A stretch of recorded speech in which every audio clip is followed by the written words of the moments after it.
महाराष्ट्रातील घडामोडींबाबत रोहित पवारांनी एक ट्विट केलंय, ज्यात त्यांनी भाजपला टार्गेट केल्याचं दिसतंय.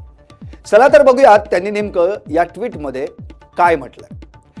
नाशिकच्या पालकमंत्री पदाचा वर्षभराहून अधिक काळ प्रलंबित असलेला मुद्दा अचानक निकाली काढणं, महायुतीची बैठकही अचानक बोलावणं, रखडलेल्या महामंडळांच्या नियुक्त्या अंतिम टप्प्यात असणं, राज्यपालांमार्फत होणाऱ्या आमदारांच्या नियुक्त्यांच्या प्रक्रियेला गती येणं, या अचानक इतक्या वेगवान घडणाऱ्या राजकीय घडामोडींचा अर्थ काय असावा.